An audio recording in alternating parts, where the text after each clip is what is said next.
The hour of 9:30 has arrived, and this hearing will come back to order. We've already had a classified part of the hearing beginning at 8 a.m. But at this point, we held a hearing on the U.S. Indo Pacific Command and the U.S. Force Korea. At the outset, I want to thank Admiral Paparo and General Brunson for their distinguished service to our country. Last year at this hearing, I stated that the balance of power in the Indo-Pacific was shifting in China's favor. Since then, the Chinese Communist Party has significantly increased its coercive activity toward Taiwan and the Philippines. Last week, the Chinese conducted an exercise called Straight Thunder 2025A. This exercise demonstrated the extent to which the People's Liberation Army could execute a maritime blockade of Taiwan and pummel it with missile strikes. As China conducts more exercises with Taiwan in mind, it also escalates the rhetoric against the island. Last week, Chinese military officials called Taiwan's democratically elected president a parasite. The Chinese have also substantially increased their harassment of our Filipino allies. China's vast maritime militia, backed by the PLA Navy and Chinese Coast Guard, is using increasingly aggressive tactics to advance its expansive claims in the South China Sea. The second Thomas Shoal remains a major flashpoint. Chinese maritime militias have tried to keep the grounded Filipino Navy ship, the Sierra Madre, from being resupplied. Secretary Hegseth recently visited the region. I was pleased to see that he reaffirmed our mutual defense treaty with the Philippines, reminding the world that the treaty applies to attacks on the Filipino armed forces anywhere in the South China Sea. Even so, it is clear that the Chinese have been emboldened by 4 years of weakness during the past administration. There is another reason China has become so confident in its malign schemes. Xi Jinping has steadily modernized his military, and that hardware has made him more brazen. China boasts the world's largest navy and also has an air force that is capable of denying the U.S. air superiority in the first island chain. We'll certainly want to ask about that, gentlemen. Its missile force can saturate our theater defenses. China has been expanding its nuclear arsenal at a pace that far outstrips our own. Multiple STRATCOM commanders have called China's growth breathtaking. In just a few short years, Beijing has built more intercontinental ballistic missile launchers than the United States. Meanwhile, our own modernization programs languish from past neglect. But China is not the only urgent threat in the Indo-Pacific. The Biden administration chose to ignore North Korea. It allowed Kim Jong-un to increase his nuclear arsenal and project his military into European theater to aid Vladimir Putin in Russia's war against Ukraine. Kim Jong-un has abandoned the goal of unification of the Korean Peninsula, and again, we'll want to talk about that, and has declared South Korea to be the principal enemy. The North Korean nuclear and missile arsenal continues to grow and diversify, with the rogue nation adopting a strategic doctrine that embraces nuclear first use. Kim will surely seek remuneration for his support to Moscow. The Russian technology transfers and military assistance Kim receives will help him to further strengthen his strategic military forces, missile forces. The continued demonstrations of Russia, China, and North Korea aligning and cooperating should be of great concern to all the West. This concern should then lead to action. If we are to maintain global peace and stability, we must continue taking steps now to rebuild our military and reestablish deterrence. As I noted in my Peace Through Strength report last May, it's time to make a generational investment in our national security. I do believe that view is bipartisan. We must be able not only to deter and defeat the People's Liberation Army, but also to maintain deterrence in other theaters. Our adversaries, led by Beijing, are playing a global game. We must be smarter and more agile than they are across the board. Last year, Indo-PACOM's unfunded requirements list totaled $3.5 billion. This year's unfunded requirement list was $11 billion, and virtually none of that was funded under the full year CR. This is unacceptable, and also I hope we're going to get from everyone an accurate and full assessment of the various unfunded requirements. We need real growth in the FY26 budget request, in addition to a historic defense reconciliation package. We need more survivable long-range munitions, more assured U.S. command and control systems, and an improved ability to counter China's increasingly capable cyber and space systems. We need a wholesale overhaul of our logistics infrastructure and a rapid deployment of unmanned systems. We need a renaissance in our camouflage and deception programs, and we need a drastic improvement in our shipbuilding. The risk is simply too high for us to avoid making these changes. So I look forward to hearing from our distinguished and well-informed witnesses and having a candid conversation about what this committee and this Senate and this Congress can do this year to address these challenges. Senator Reid. Thank you very much, Mr. Chairman, and Admiral Paparo, General Brunson, welcome. Thank you for appearing today, and please convey our thanks to the men and women serving under your command and defending us. This is a challenging time for our forces in the Indo-Pacific. China is deploying a wide range of military, economic, and political pressures against its neighbors while aggressively challenging America's leadership in the region. The United States does not seek conflict with China, but we have deep economic and security interests in the Indo-Pacific that must continue to be protected through strong deterrence and smart competition. Several months ago, I traveled to Guam, South Korea, and the Philippines to assess our posture in the region. I observed a number of joint military exercises, met with allied leaders, spoke with foreign business leaders, and inspected our military infrastructure. Overall, I was impressed with our progress, particularly the development of our partnership with the Philippines and the remarkable emerging partnership between Korea and Japan. These relationships should inspire us to redouble the development of networks like the Quad, AUKUS, and ASEAN as we bring other nations into our security cooperation efforts. Indeed, as countless U.S. military leaders and diplomats have told me, the key asymmetric advantage our nation has over China is our network of allies and partners. With that in mind, I am concerned that the Trump administration is unraveling much of the progress we've made. Many observers fear that President Trump may shrink the U.S. troop presence in Korea and Japan, reduce our military exercises with both nations, and scale back plans for our joint forces headquarters in Japan. Despite the fact that Korea and Japan contribute significantly to burden sharing and hosting our forces. Although the President has temporarily suspended tariffs against our closest allies and partners, the last few days have undoubtedly sown seeds of doubt about America's stability and trustworthiness, feelings that would be amplified if the President decides to reinstate the sanctions after 90 days. In addition to dismantling America's soft power tools like the U.S. Agency for International Development, President Trump's actions serve only to push our friends away from us, and that is not appropriate. Admiral Paparo, General Brunson, you engage with our foreign partners every day, both as a matter of diplomatic leadership and military necessity. I am interested in your views on how tensions with our allies would disadvantage your forces and America's interest in the region. Admiral Paparo, Taiwan remains the most dangerous flashpoint in our competition with China. We have seen a recent surge of aggressive Chinese military exercises around Taiwan's airspace and territorial waters, and the world has a right to be concerned.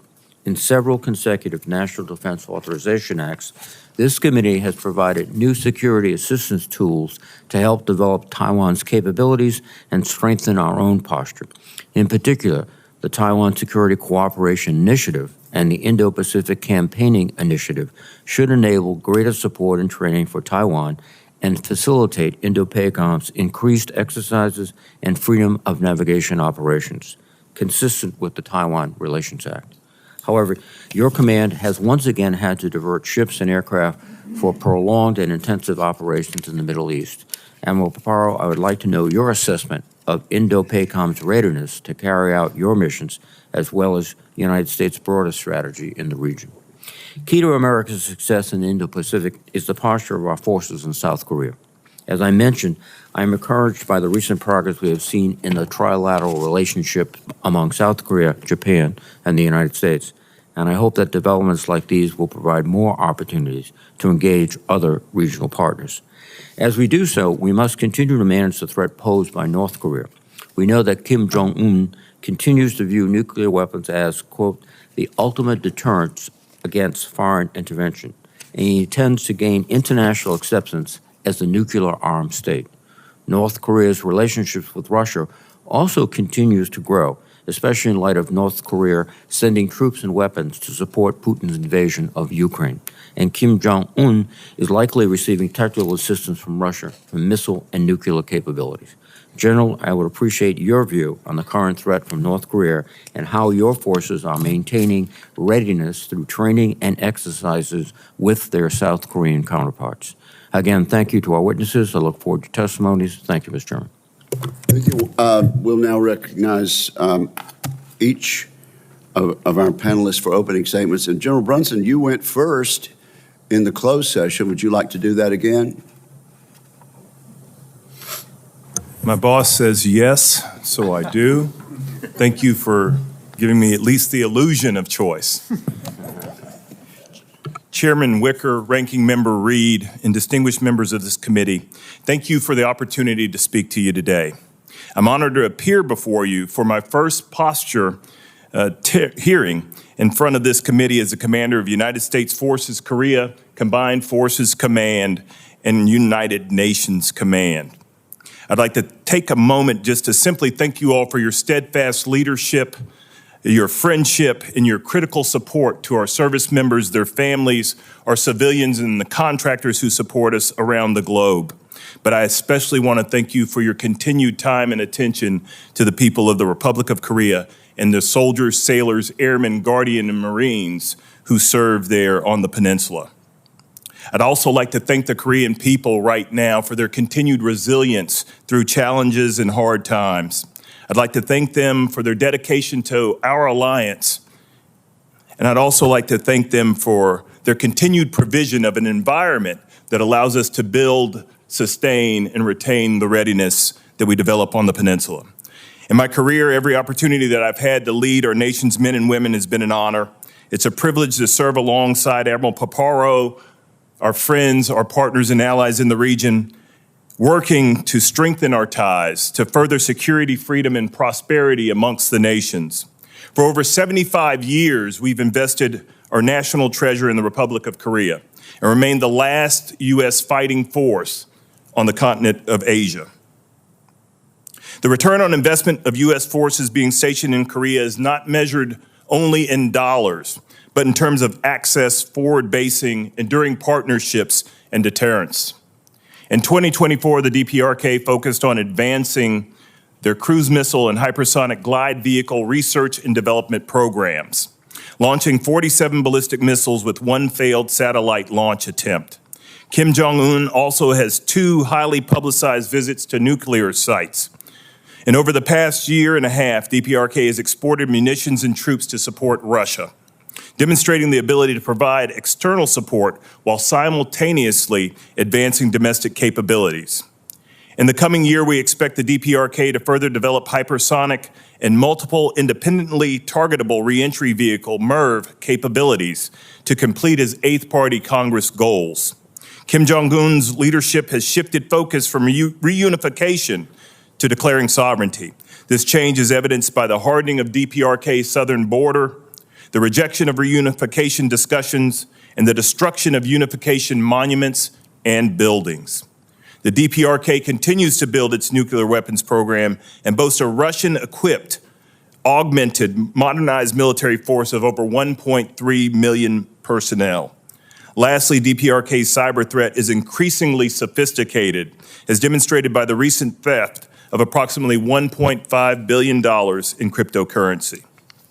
In contrast to that, I would speak to the ROC, U.S., Japan trilateral efforts, which are bearing much fruit, not only in ballistic missile defense, but in training and readiness developed on the peninsula.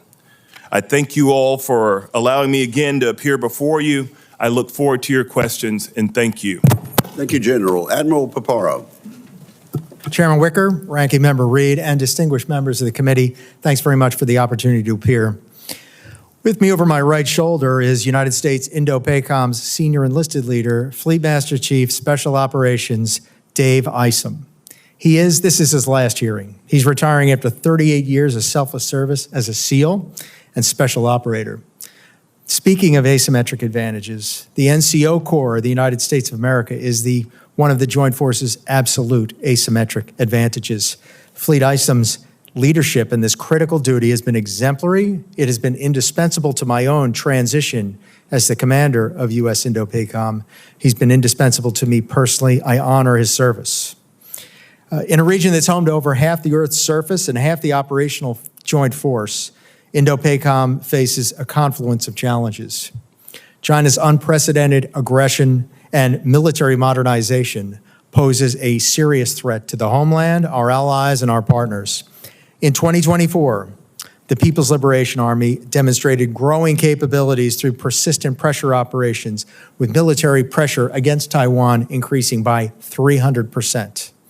China's increasingly aggressive actions near Taiwan are not just exercises, they are rehearsals. And while the PLA attempts to intimidate the people of Taiwan and demonstrate coercive capabilities, these actions are backfiring, drawing increased global attention and accelerating Taiwan's own defense preparations. As General Brunson said, North Korea's development of advanced nuclear weapons and ballistic missiles pose a direct threat to our homeland and our allies, and are executing a deepening cooperation with Russia. Russia's growing military cooperation with China adds another layer of complexity, creating a compounded challenge with the deepening cooperation among China, Russia, and North Korea. And China and Russia's Pacific Fleet is a growth enterprise. U.S. Indo PACOM deters these challenges to regional stability and competition and crisis while maintaining the availability to prevail. But that margin is eroding, as Chairman and Ranking Member have discussed. In 2024, we conducted 120 joint exercises, among them 20 major joint exercises, including not just the U.S. Joint Force, but allies and partners. We continue to strengthen the relationship with Japan, South Korea, Australia, the Philippines, India, Taiwan, the ASEAN nations, Pacific Island countries, and in fact, European partners are active in the theater. As the first priorities, we must be dominant in space and across the information environment, leveraging capabilities to counter the PRC's command, control, intelligence, surveillance, reconnaissance, and targeting complex. This will enable us to gain a non-linear advantage over potential adversaries. In fact, to maintain and increase that non-linear advantage. To maintain credible deterrence, Indo PACOM requires additional sustained investment in long-range survivable fires, in integrated air and missile defense, in force sustainment, with an emphasis on autonomy and AI-driven systems. China's outproducing the United States in air, missile, maritime, and space capability and accelerating these. I remain confident in our deterrence posture, but the trajectory must change. The Pacific Deterrent Initiative should counter the China threat by investing in key readiness and capability, which would, in fact, if funded, advance the intent of this initiative and deliver major posture improvement. Deterrence remains our highest duty. However, that must be backed up by the real capability to prevail in combat. The Joint Force remains confident, resolute, and determined to prevail. Thank you for your attention. Thank you. I look forward to the questions. Thank you. Well, thank you both for your testimony and for your service. Let's start with General Brunson. Just quickly, yes or no, North Korea continues to expand its nuclear weapons arsenal, correct? Yes, sir. And they continue to expand their delivery systems of nuclear weapons. Is that correct? Yes, sir. Okay. You know, you never know whether to believe what you read in the newspapers and see on the media, but there are reports that some mid-level officials in the Pentagon are considering reducing our military presence on the Korean Peninsula to focus instead on the China threat and defense of the U.S. homeland. If our strategy in Korea is to deter war and win it if we have to, would that be a good or bad idea? Senator, Chairman, to reduce the force becomes problematic, and I won't speak to policy, but what we do provide there, sir, is the potential to impose cost in the East Sea to Russia, the potential to impose cost in the West Sea to China, and to continue to deter against North Korea as it currently stands. I'm trying to focus right now on the capabilities necessary to do all those things that we might participate routinely in the campaign that my boss is fighting, which is to prepare, deter, and then prevail in conflict should it come. But the forces in Korea play an important role. In over 75 years, they've done the same. Admiral, a significant reduction of our military presence on the Korean Peninsula, good or bad? Well, inherently, it would reduce our ability to prevail in conflict. And for both of you, would a conflict on the Korean Peninsula likely involve China? My belief is that there would be a risk that it would involve China and would have to be conducted carefully if it were so. And so that risk has got to drive our calculus. And General Brunson? So our preparedness would prevent them from entering in any conflict because of the potential to take them off their own party goals. Okay, who wants to take the question about the air superiority of the PRC over ours in that theater? Chairman, the People's Republic of China have an order of battle of 2,100 fighters, an order of battle of over 200 H-6 bombers, and they are producing fighters at a rate of 1.2 to 1 over the United States. Furthermore, their advanced air-to-air missile, long-range air-to-air missiles, also present a tremendous threat. If you don't hold the high ground along the first island chain, you are vastly limited in your ability to operate. I think everybody knows the importance of the high ground.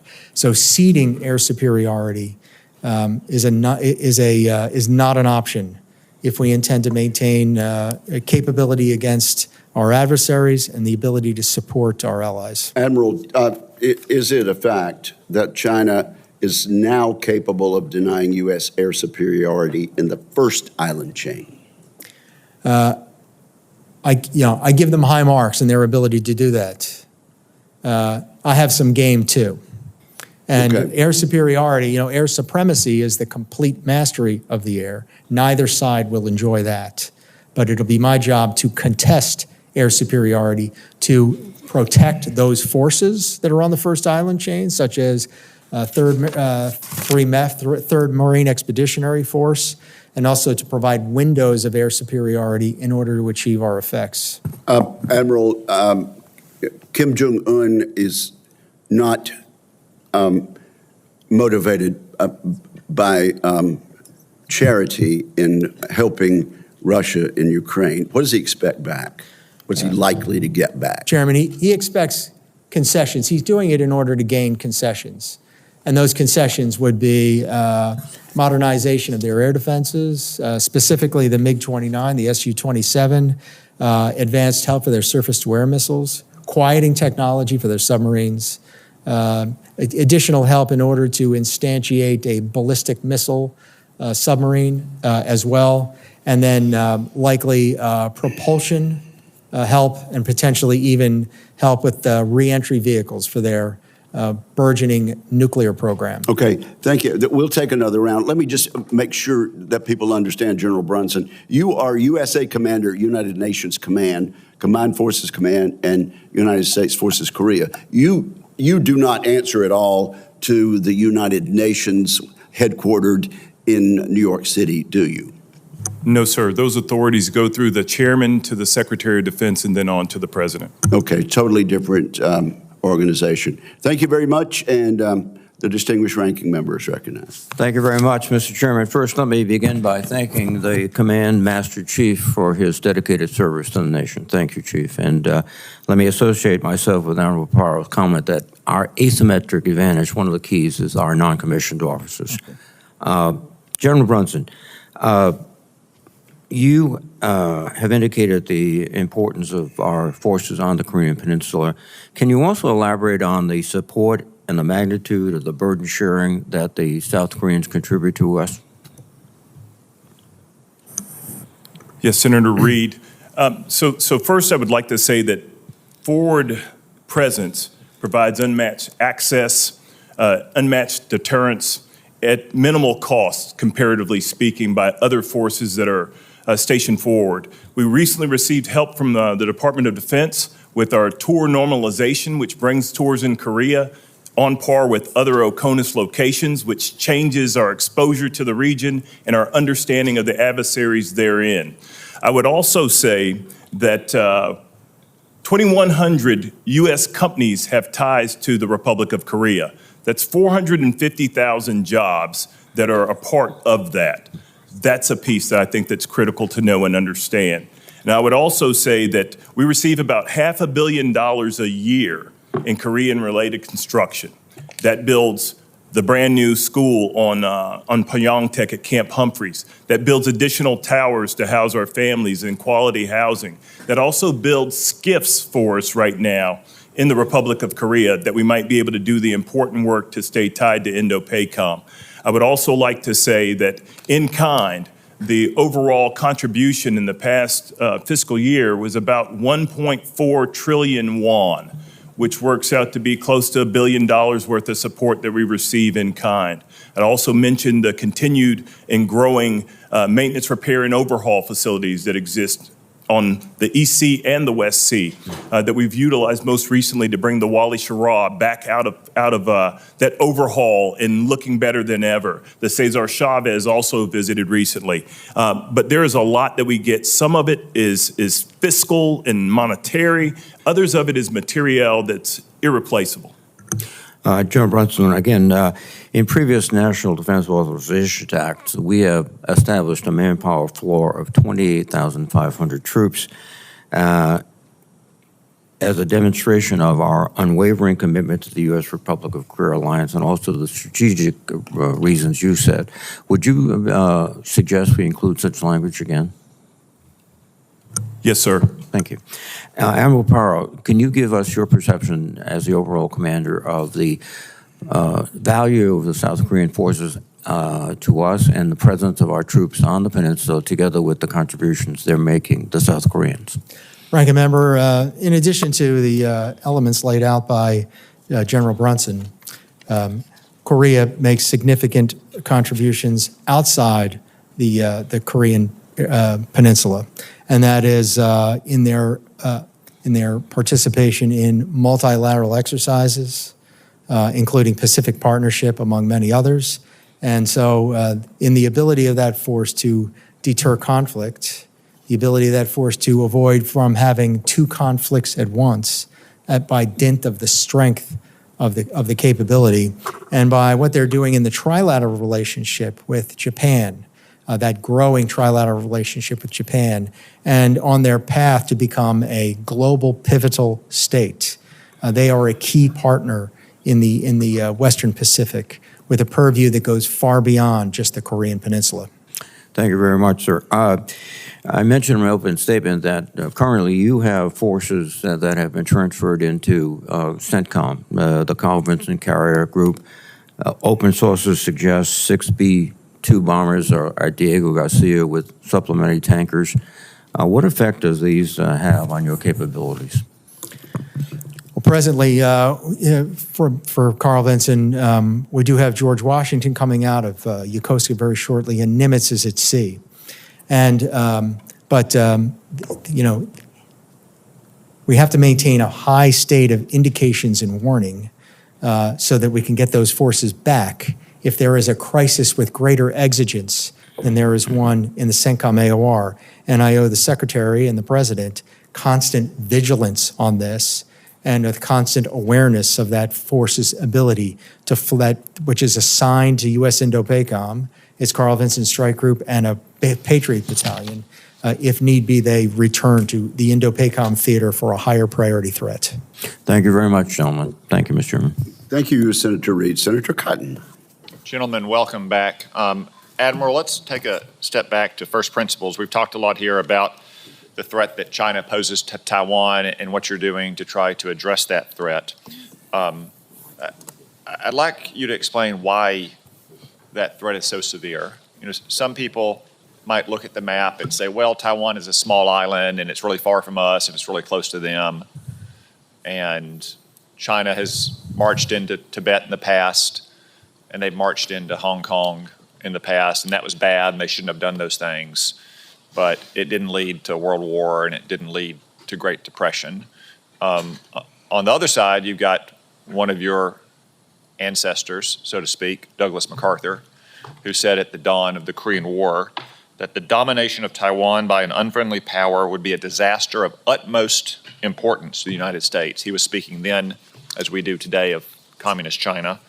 Ian Easton, a Naval War College professor and one of the military's leading experts on Taiwan, says that it's possible that the Chinese invasion of Taiwan would cause a 21st century version of the Great Depression. And the famed investor Ken Griffin put it more bluntly, it's an immediate Great Depression.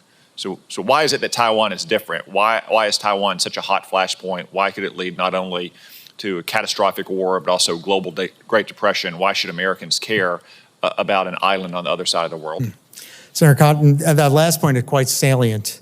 Many a research organization postulate that conflict in the Western Pacific over the Taiwan question would result in a 25% GDP contraction in Asia and a knock-on effect of 10 to 12% GDP reduction in the United States of America, with unemployment spiking 7 to 10 points above base and likely 500,000 excess deaths of despair above base as well. And this is just the importance of the regional stability to the world economy and its effect on people's lives. And this is as a function of freedom of navigation. It's a function of the world dependency on semiconductors. In the longer term, for the United States, our strategic center of gravity is our network of alliances and partners. The sum total of 350 million people's talent, 130 million Japanese, 130 million Philippines, 25 million Australians, not to mention 500 million in Europe, as well as partners in across the globe. The knock-on effect of the brittleness of that network of alliances and partnerships means that some of the states could confer and submit to the PRC's mode of exploitation en route to their long-range goal of setting the rules of the world and reaping the benefits of that. And then finally, some nations in the area of responsibility will submit, but others, it would never happen just because of the historic tensions.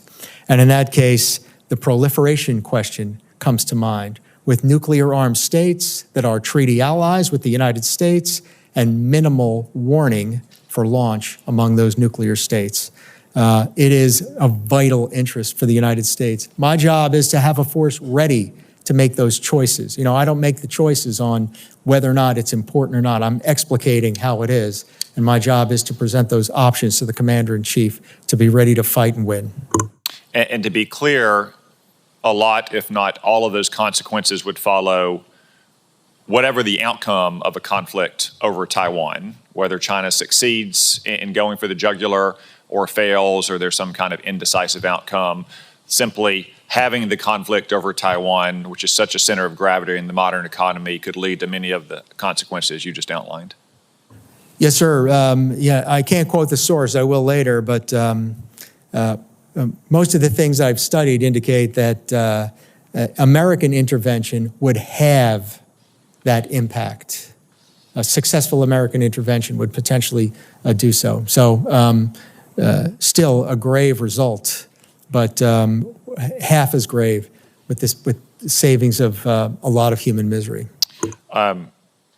So the key then is to prevent the war from happening in the first place. We don't want to be in a situation where we have to win a war over Taiwan. We want to stop it from happening. And the way to do that is through strong military and resolute, confident leadership. What do you need most that you don't have right now to deter that conflict from happening in the first place?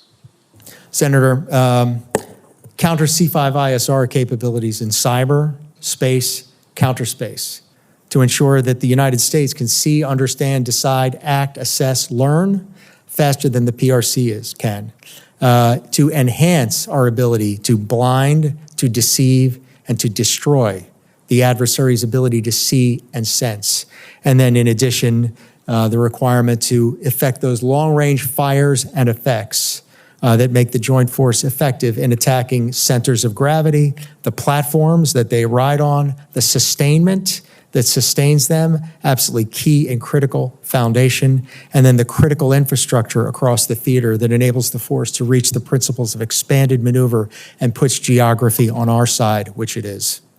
Thank you. Very large funding gap is not addressed in this year's NDAA. The joint force, the trajectory that I'm discussing continues.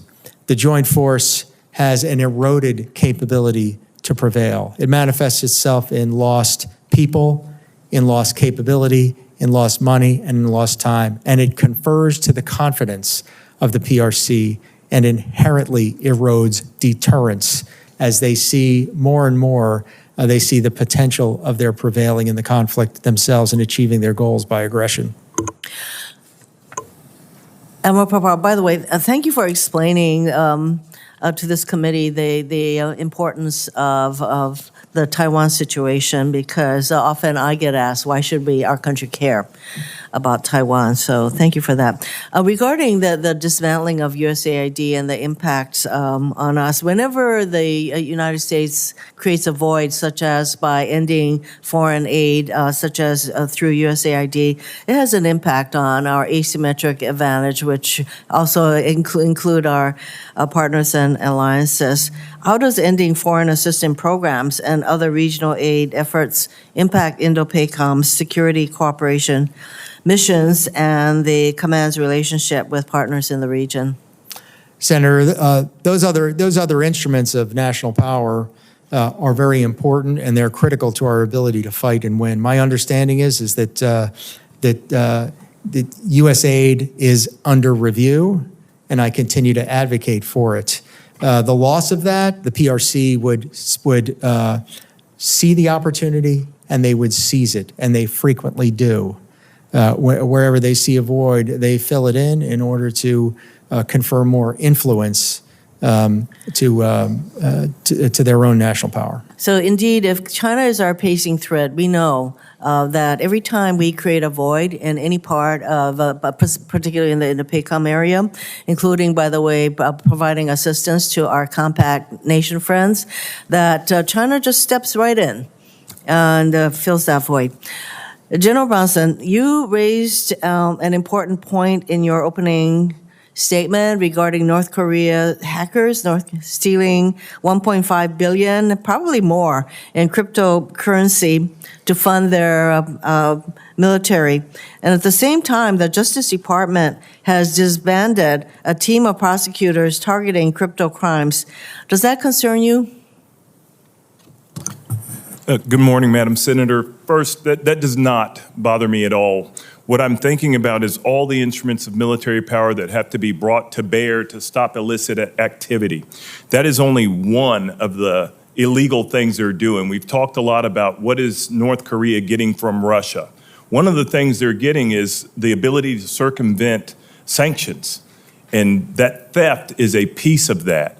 Ma'am, I'm also encouraged by the fact that we can see what's going on. Do you have an awareness of the Department of Justice's team that targeted and basically was able to prosecute to the tune of billions of dollars crypto crimes? Are you aware of that team, highly successful team that is being disbanded?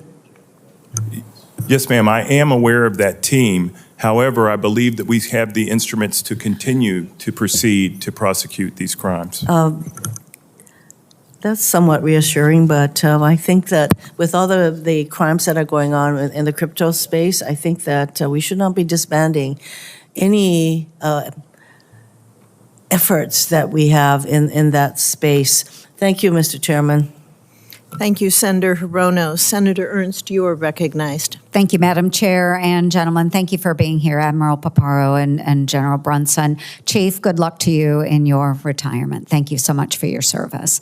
I'll go ahead and start with Indo-PACOM. Admiral, thank you so much. As you've clearly laid out for the committee today, the Indo-Pacific is growing very dangerous. It is extremely complex.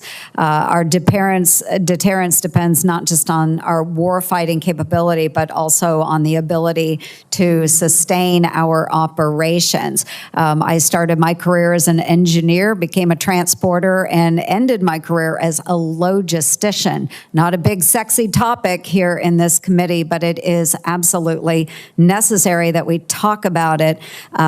If we wish to win the fight, we've got to sustain the fight. So, Admiral, what gaps still exist in our theater logistics network that put our forward posture at risk?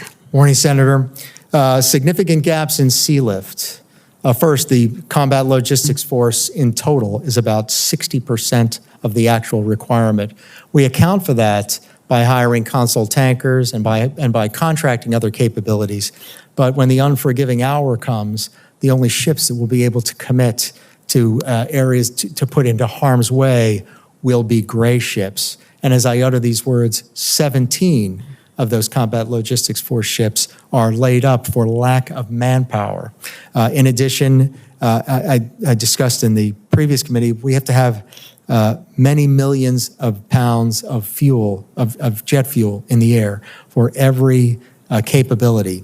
And so our tanker fleet is below what we need. We account for that for some contract air services as well. But once again, those same factors obtain for you have to have a gray tail, and then finally just cargo lift and the number of short tons of C-17 lift. Like for instance, just having moved a Patriot battalion into the CENTCOM AOR, it took 73 C-17 loads to move that Patriot battalion. 73. What's that? 73. Of one battalion of a force element. So our lift requirements must be paid attention to. And I share your passion for sustainment. That's what won World War II. Absolutely. So those logisticians, the maintenance dudes and dudettes that are out there working every day to make sure that our warriors are able to fight the good fight. So with that, you talked about contractors, and we use them extensively. But how can Congress help accelerate the improvements necessary in Indo-PACOM when that hour comes? Well, I think we've got to get at the problems of why we don't have enough combat logistics force, and that's shipbuilding, why we don't have enough labor, and those are looking hard at pay and incentives in order to recruit and retain those people. Rates of production and diversifying the tanker fleet is key, and then continuing on to find alternatives of lift capability that we can order into harm's way. And then over top of all of this, we're incorporating artificial intelligence tools with command and control tools so that it's not an on-demand system, but so that we are executing that absolutely indispensable joint function as effectively as we possibly can.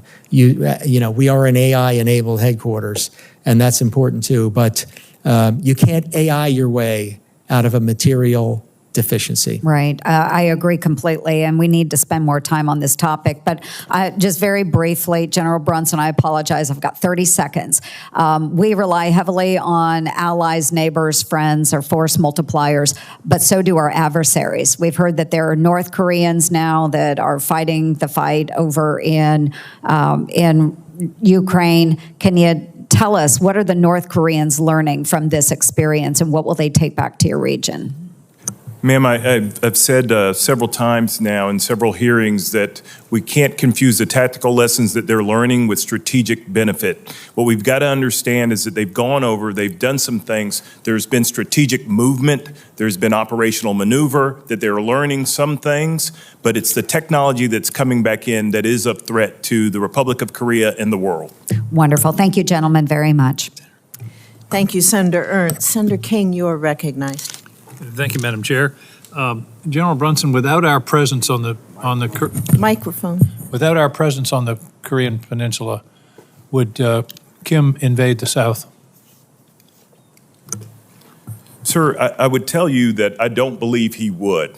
But what I would tell you is he would take advantage of other weapons and systems that he has, conventional, to limit the Republic of Korea's great growth that's taken place over the past 75 years.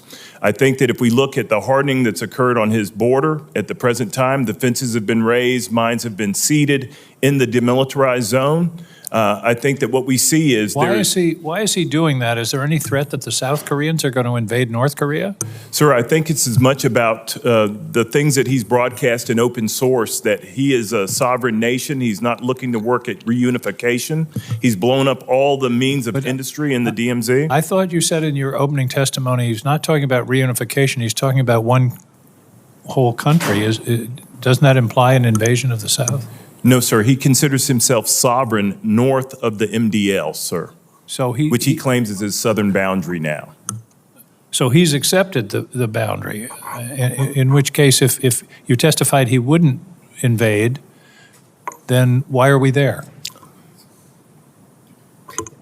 I think it's, Senator, I don't think it's a matter of whether he'll invade or not. I think that these intentions to cordon off North Korea could very well be temporary.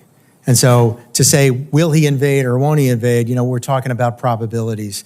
With the loss of the force on the Korean Peninsula, there's a higher probability that he would invade. Well, that was my expectation when I asked that question. I would assume that if we weren't there, it would encourage him to take steps to try to cripple the South. I think it's essential. We have a treaty ally. It's the number 10 economy in the world. Our economies are very much intertwined.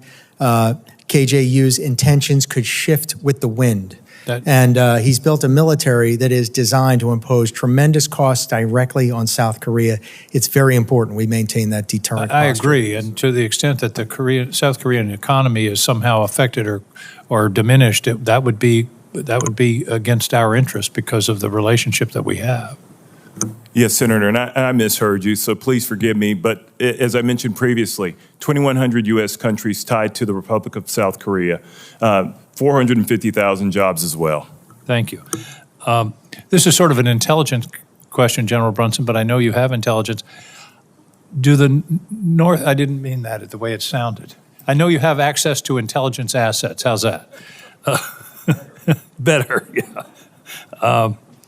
Do the North Koreans know the extent to which they're being screwed by the regime? And we've all seen the famous picture of no lights in North Korea, and South Korea is full of energy and prosperity. Do the North Koreans have any inkling of the way that they're being their opportunities in life are being diminished by this regime?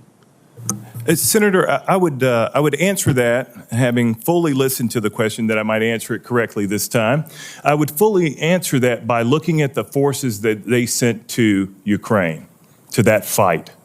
Absolutely dyed-in-the-wool ideologues who are tied to and believe in that regime that exists there. I think a great many of the people are not witting to what's going on there, but the elites, as long as he maintains control of the elites. There was a recent article that talked about the things that he's doing to circumvent sanctions and other things to continue to bring luxury goods into his country. And as long as those luxury goods don't go to the people. No, sir. The point I'm making is that as long as he can sort of provide a palliative to the elites, the other folks won't. There's no way that they get communications in or out. One of the things that was coming from the NGOs going to the North was radios.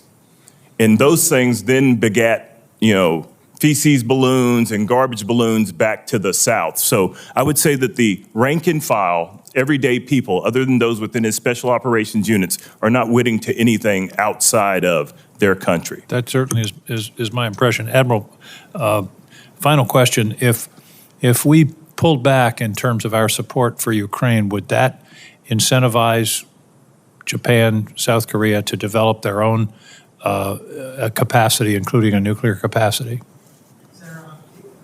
Senator, I'm ignorant of the policy. I don't know the policy that's going on. It's another theater. But I'll say that Russian failure. Oh, I'm sorry. Did I say Ukraine? I meant Taiwan. Okay. If we withdrew our support from Taiwan, would that incentivize Japan and South Korea to develop independent capacity, including the possibility of nuclear weapons? My assessment is yes. Thank you. Thank you, Madam Chair. Admiral, go ahead and answer that question with regard to Ukraine. So without, I'm in the Indo Pacific, so I don't have perfect knowledge of understand. the ongoing. But my assessment, and it's to a very deep extent backed in the intel record, is that Russian failure and or Russian success has the effect of deterring or emboldening the People's Republic of China, and they've already taken notice of the tremendous costs that Russia has endured. Mr. Chairman, thank you Mr. Chairman, thank you for that, because that's a question I would have asked if I'd had another 10 seconds. Thank you. And it only took us 59 seconds. Thank you very much. Senator Scott, you are recognized. Thank you, Chairman. Thank both of you for what you do. Thank you for the men and women you serve with. So, Admiral Paparo, how much of your time do you spend trying to anticipate or counter actions by Communist China? Senator Scott, that consumes my duties, which is a constant stare, the constant analysis of intelligence sources, of open source sources, and then the physical movement on the ground to be able to see and understand, to anticipate, and to be able to pace their actions that look to coerce Taiwan and to bring to demonstrate the prospect of settling the matter by force, and number two, their encroachment on treaty allies in the Philippines, as well encroachment on partners in the South China Sea with their excessive and illogical claims in their 9-dash line claim. And their continuing ability to, build ships, airplanes, weapons, all these things, does that cause you to spend more time and money? Yes, sir, absolutely. They built combatants at the rate of 6 to 1.8 Right. to the United States. Right. And I could go through every force element Right. that we're talking about. Before they joined the World Trade Organization and before we allowed them to basically sell whatever they wanted to this country, did they have a military that you had to spend a lot of time worrying about? Just by dint of the weight of the civilization, we worried about it. We've had to worry about this now for since 1949, but it's step level change. In the last 20 years, they've increased their military 10 to 15-fold. All right. So if they didn't have the economy they have, which is completely created by selling goods and services to the American citizens, they would not have the resources that you would have to spend your time and money to try to counteract. The society has grown greatly. That was a matter of design for the international community, but unanticipated was the aggression and the buildup that followed. So your life would be better if no American bought any Chinese product or used any service, and no American dollar went to Communist China. I'll say that China's inability to pump resources into its national defense enterprise, which is bolstered by its trade position, is a direct corollary to the success of their business model. So would you recommend American citizens stop buying Chinese products and stop using Chinese services? I'd recommend that we build greater resilience and that we beat them on market principles. And so I don't want to go beyond my remit as a military officer. All right. Let's talk about naval readiness and specifically the C-130s. The Marine Corps and Air Force are 100% recapitalized on the C-130s. The Navy needs over 30 C-130s and yet to program for this critical tactical airlift platform. The Navy now, I think, only has one under contract. Does that concern you? Should we be doing something about it? As discussed with Senator Ernst, sustainment is, in fact, what won the Second World War. That's what our would-be adversaries believe and have studied. And everything that confers to our ability to execute lift, and C-130 is one of a kind. With its short field operations, with its capacity, it remains absolutely relevant and indispensable today. And we can't neglect it. It's a key priority for Indo-PACOM. Do you think there is a role for dual-use uncrewed airlift capabilities in a contested logistics environment? I think, the precepts of unmanned is never send a human being to do something that a machine can do. And so inherently, we're moving in that direction. And I'd welcome the ability to execute that lift. And it would also give me the ability to diversify the places that we do, bringing smaller payloads into simultaneously smaller maneuvering units, and would enhance our ability to sustain by the speed it would confer. General Mahoney testified before the Readiness Subcommittee that only 13 of 32 amphibious ships are ready. How does this state of the amphibious fleet impact your ability to do your job? The amphibious fleet is indispensable. The whole principle of sustaining and moving a force, ships exist to move people, mass, and energy from one place to the other place efficiently. And our amphibious force is under-resourced and not ready enough. All right. Thank you. Thank you very much, Senator Shaheen. Thank you, Mr. Chairman, and thank you both for your service and for being here today. Admiral Paparo, I think I understood you to say in your opening statement that we must be active across the information environment. So one of the things that's happened in the last month is that we have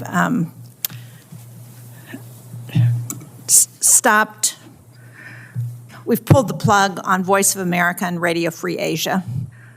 We had a hearing in the Foreign Relations Committee earlier this year where it was pointed out to us that China is spending over $1 billion a year, billion with a B, on information systems and efforts to provide mis- and disinformation across the region and across the world. So what are we doing to counter that? And how does the loss of something like Radio Free Asia affect our ability to counter what the PRC is doing? China and its Political Works Division and its United Front is incredibly active, effective, and untruthful in the information space. And the delivery of truthful information really bolstered by free speech, having respect for everybody and everybody's ability to discern truth from lies is absolutely vital. We do have an effort that is companion, that is where Special Operations Command is nested within this unit with their capabilities to execute information operations, but it's focused in the military space as it should be, given the fact that we're in the military. But in my opinion, we must work hard to counter PRC misinformation and disinformation, and our own principles of free speech greatly enable us to have faith in people to be able to suss out truth from lies. And can you talk about why that matters when we're talking about military conflict? It matters because in order for us to achieve the effects of expanded maneuver, our network of alliances and partnerships is the strategic center of gravity of the United States of America. And so inherently, because governments are accountable to the people they serve, that public opinion will have a great bearing on whether or not those allies and partners are a party to enable a coalition, because the bigger the coalition, the greater legitimacy, the greater capability, the greater access, spacing, and overflight. Thank you. Clearly, we need to do better. General Brunson, South Korea and Japan recently renewed negotiations with the PRC toward free trade talks that had been stalled since 2012. I'm concerned that the tariffs that have been announced and withdrawn, then announced and withdrawn, are pushing our allies toward closer trade and integration with countries like China, and that poses security risk. So from an integration and cooperation perspective, do you see any challenges that would be posed by renewed economic talks between China and our closest allies in Asia? Ma'am, I'll answer by what I'm seeing on the peninsula right now. My concerns would be, my hackles would raise, if you will, and I'll allow my boss to answer for the wider region, but if we were not continuing to move along the pathway for the bilaterally agreed upon OPCON transfer, if we weren't able to move on that path by way of economic challenges facing the nation, that would bother me. If we had impacts that led to lessening human and procedural interoperability coupled with technological interoperability being lost, that would concern me.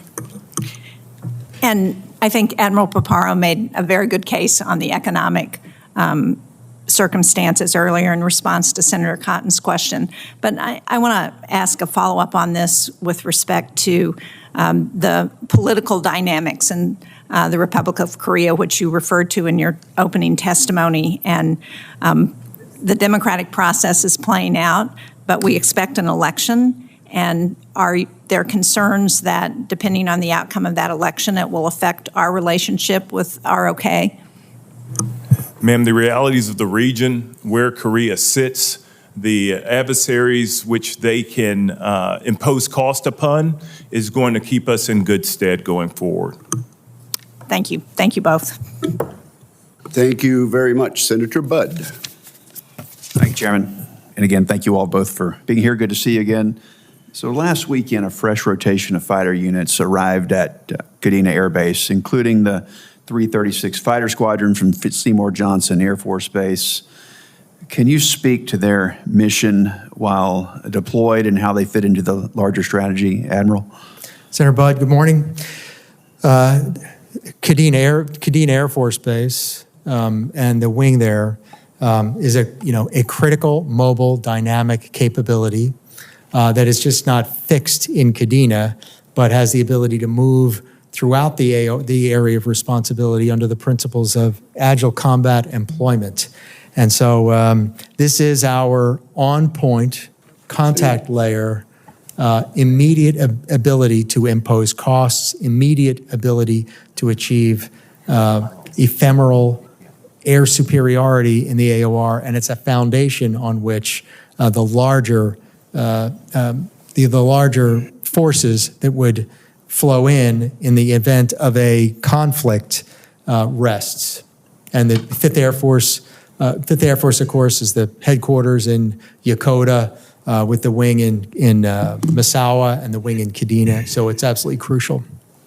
Thank you for that. And heaven forbid, I mean, we hope this never happens, but should deterrence fail in the region, does the Strike Eagle have a role to play that can't be accomplished by other fighters, Admiral? Yes, sir, it does. And I mean, with F-15EX coming on board and with what that portends, with its dominant electronic warfare capability, in addition to the already dominant elements of range, speed, sensors, and payload of the mighty Eagle, former Eagle pilot myself on exchange, but without being a homer for it, indispensable.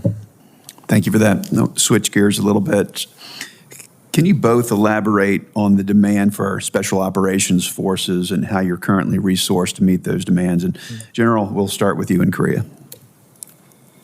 Sir, Special Operations Command Korea is augmented within our headquarters by some very particular intelligence assets, I would call them, that help us to best see, sense, and understand on the peninsula itself. SOC Corps is commanded presently by a one-star National Guard officer. Very capable formation in terms of ensuring that our partners around the region, not just the Koreans, but all forces that come to the peninsula to train, maintain great awareness of not only the region, but the discrete activities that might occur should they need to happen. Most recently in the West Sea, we're able to, during Freedom Shield, conduct an air assault. While being in the daytime, it allowed us to take the Korean forces and bring them to a higher state of readiness than they'd achieved previously. Thank you, General. Admiral, you've talked about previously being underinvested in SOF. Do you care to expand on that? Yeah. Senator, currently we have a counter-terror operation that's ongoing in the South Philippine Islands, Operation Pacific Eagle. In addition, the Special Operations Forces are a critical contributor to our counter command control information surveillance, reconnaissance, and targeting efforts. In addition, Special Operations Forces are actively augment and are a part of our intelligence collection. And this is all notwithstanding the immediate ability to do some of the more traditional roles as direct action. And so I've been working closely with General Fenton on this to be able to define to him exactly how much Special Operations Forces that we have. But I believe that we want, and well, I know I want, and we need more. And I can gain a lot of early leverage and a lot of deterrent capability with more SOF. Thank you, Admiral. General, does the increased military cooperation between DPRK, Russia, and China concern you as it relates to containing escalation on the Korean Peninsula? And if so, what does that mean for the role of SOF in prevention? Well, it does worry me. It worries me by virtue of the fact of the things that I'm seeing that SOF helps us to see, whether that be with them operating their own UAS or whether that's them doing operations in the region. Most recently during Freedom Shield, we saw Chinese ships violate and come across the northern limit line in the West Sea. And in the East Sea, we had violation of the Korean Air Defense Identification Zone by the Russians. And seeing them work together along with the information, what was going on in the information environment, SOF helps me to counter some of those things. Because what happened was North Korea said, hey, they need to stop these illegal exercises, working together with the U.S. and the ROC coming together. And then you had these two other adversaries take actions in the region which have to be countered.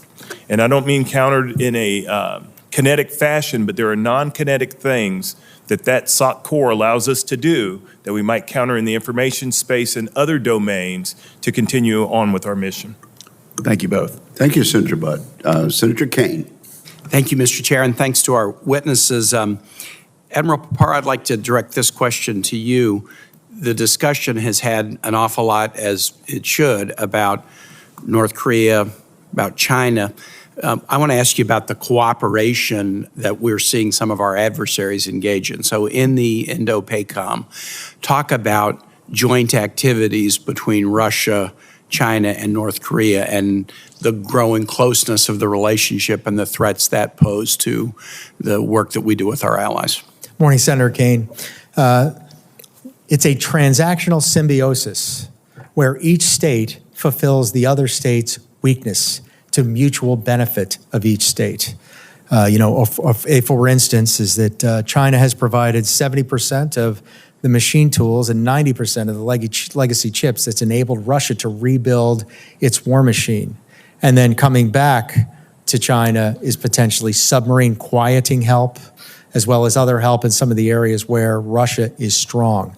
In addition, you've got the North Korea that are sending thousands, maybe hundreds of thousands of artillery shells and thousands of KN-24 short-range missiles to Russia with, as General Brunson said, the expectations of concessions coming back in the form of air defense, surface-to-air missile help, quieting terror, to help with their Kilo submarine fleet, and so forth.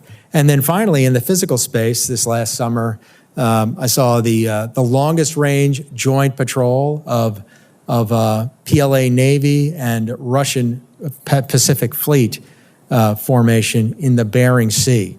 And so they're deepening their ability to operate together, and they're demonstrating that by going further afield and in bigger formations. Quickly, I just would like to ask for your impression of the importance of the AUKUS framework in the Indo-Pacific. AUKUS is it's going to confer a generational advantage on both countries, but I cherish the advantage it confers on the United States of America. And so, I'll say, first of all, the ability to operate out of Sterling in submarine rotational force west in Sterling gives the American submarine force an Indian Ocean port. It gives us the ability to range the Indian Ocean without limitation in the Straits of Malacca, the Lombok, or the Sunda Strait. It's a straight shot to the South China Sea, closer and faster than Hawaii, San Diego, Bangor, Maine, and then Australia's contribution into the Defense Industrial Base. $3 billion investment in the submarine defense industrial base. Yeah, imagine Congress having that debate about whether we would invest $3 billion in the Australian workforce. It would be a very tough discussion here. It'd be worth it, though. It'd be worth it, but the fact that the Australian Parliament made that investment in the U.S. workforce demonstrates the degree to which they're concerned about China. Let me just do one last thing here. I have filed a resolution with a number of my colleagues to turn off the global tariffs imposed by the president last week, which are now somewhat on pause. There's still a 10% tariff. I'm not going to ask you about the policy, but I just want to point out one of the reasons I filed the motion. Primarily, it's because it's a tax increase on American consumers, but I don't think we should treat allies badly. Use Australia as an example. You've talked about how AUKUS is very important. The president has imposed a tariff on Australia. We have a trade surplus with Australia. Not a deficit. We have a trade surplus with Australia. So why put a tariff on their products? How about other allies? Japan, 25% tariff on Japan. Why 25%? The measure of the tariff was not Chinese trade barriers. It was the trade deficit that we have with Japan measured by deficit in goods. It did not include the full trade picture, goods and services. If you add in services, all these trade deficits actually get narrow because the U.S. is such a great exporter of services. But even if there's a trade deficit in goods with Japan, of course there is. The trade deficit is we buy more of their stuff than they buy of our stuff. Our population's 3 times the size of the Japanese population. So yes, we buy more Japanese goods with 340 million people than 120 million people buy of American goods. And so we're going to punish them for that? It makes no sense. The primary reason I filed the challenge is because I don't want to tax American consumers with a big national sales tax. But the tariff strategy that punishes allies is no way to be strong in an international world where the U.S. has built allies over decades that provide some of our greatest edge, qualitative edge against our adversaries. So that's just an editorial comment, but thank you for your appearance. It surely is. Under the First Amendment, you are entitled to that. But I didn't hear a question, so we'll move along to Senator Duckworth. Thank you, Mr. Chairman, although I do endorse my colleague from Virginia's editorial statement. Admiral Paparo, General Brunson, thank you for being here today and for sharing your assessment of our posture, capabilities, and readiness in the Indo-Pacific, one of my major priorities. Everyone knows I am Transcom's biggest advocate, so I can't go through a posture hearing like this without asking questions about the logistical environment that we will face if our nation's darkest days comes and we must fight a war in the Pacific. Preparing for the logistical realities of large-scale conflict is not only critical for the fight tonight scenario, but it is also key to deterrence. We must demonstrate to our adversaries that we have the capability to sustain a fight if necessary, even as they seek to contest that, to make it clear that such a war would be costly for all of us And I applaud both of your efforts to improve the logistical readiness of the force and with our allies and partners, but I do think there's more to do. And I'd like to start off with medical readiness. We must improve our ability to provide life-saving care to wounded service members, including through regional hospital access and effective aeromedical evacuation. We have partners in the ROK, in Thailand, in the Philippines that have medical facilities that meet U.S. hospital certification standards. Those are opportunities for us to develop those relationships. The Indo-Pacific's vast distances, logistical challenges, and maritime environment present a much less permissive environment than for the medical mission than the global war on terror did. And as I've said before, long gone is the golden hour, and we must do comprehensive planning to ensure that our warfighters have foreign medical facility access in the Indo-Pacific. This is why I secured a provision in the fiscal year 25 NDAA to establish an Indo-Pacific Medical Readiness Program. Admiral Paparo, General Brunson, as you implement this program, what are the primary barriers that hinder the necessary medical cooperation, and how can this committee help as you begin that effort? Morning, Senator Duckworth. I strongly endorse your viewpoint, and also, too, I strongly endorse what's essentially a concept of operation within what you're saying, which is put the medical expertise of our allies and partners to ensure that that can augment what our own medical providers can execute. And so one is a medevac capability in order to get to the location, the agreements to do so, the ability to practice and exercise so it's not the first time that we do it if the unforgiving hour comes. And so I think some of the barriers are physical, and that is lift, medical lift, medevac lift, and then some of the barriers are I should say, authorities. Mm-hmm. And we'd hope for more authorities to be able to broaden our ability to plan for this, for bringing to bear the medical capabilities of our allies to care for the wounded in conflict. So thank you. Thank you. General Brunson? Ma'am, one of the things that you know, and I know you're full well aware of this, is our health care comes from the community. You have the only agreement in the ROK, yep. Yes, ma'am. So we get tremendous amounts of care there. What we're trying to do at All Good Hospital at the present time is have greater access to PROFIS doctors routinely.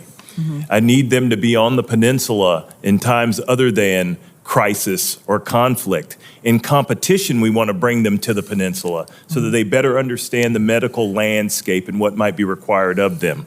We're also looking to UN Command. There are several nations that provided hospitals during the Korean conflict. We want the Italians to come back with their hospitals again. We want the Dutch to come back with their hospitals again as well. And those things we think we then provide to the greater Indo-PACOM family that we might be another resource used in time of conflict. Thank you. I want to pivot to the critical platforms we need to project and sustain forces in a contested logistical environment, especially our sea lift fleet. Admiral Paparo, do you agree that Indo-PACOM would benefit from the ability to surge replacements of naval auxiliary vessels or to conduct battle damage maintenance of these vessels within the region, closer to the point of need? Strongly, I urge for that, Senator. Because I am concerned that in a war, naval auxiliary vessels would be easy targets. I mean, we're going to have to fight our way in and fight our way out. And what can we do to help you with that effort?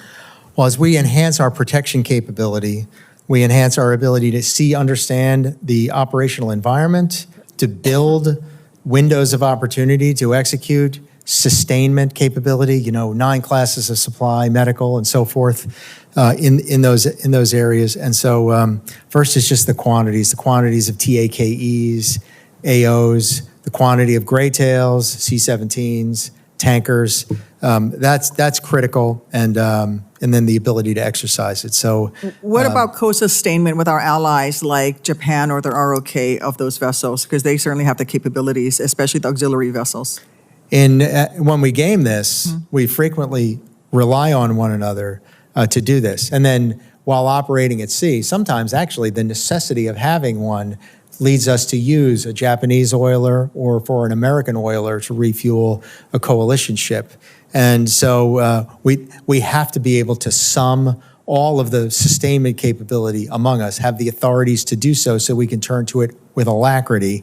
But I would be more comfortable with our own ability to contribute to that effort with U.S. capability.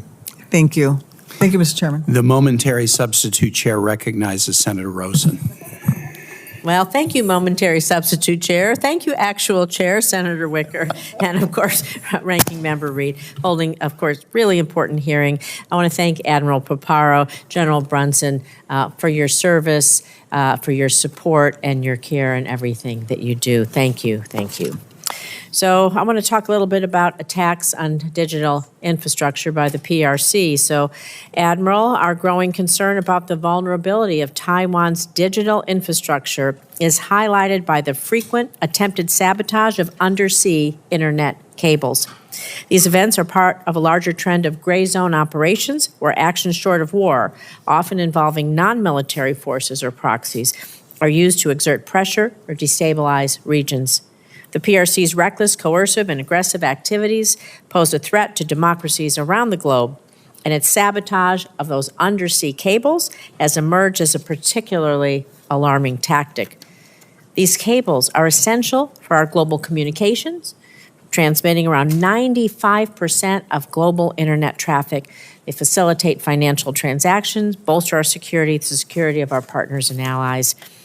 Admiral, while some experts view incidents like the damage to Taiwan's undersea cables as merely a test or low-level enhancement, others warn they could be part of a broader Chinese strategy to prepare for future coercion or even invasion of Taiwan. So given this, what do you see as the actual threat these incidents pose to U.S. national security, and what steps is the U.S. taking to effectively counter these digital threats? Senator Rosen, as ever, you're quite astute in identifying this threat. Most certainly, that's an element of the intention and an element of the design. They would do so likely with People Armed Forces Maritime Militia, which enables them to execute this operation without potentially signaling an intent to go to war, but by weakening the information enterprise of the states over whom they're executing aggression. And I think the first is that the ability to penetrate from an intelligence standpoint and to be there in the locations where they would be otherwise cutting those cables in order to deter that activity.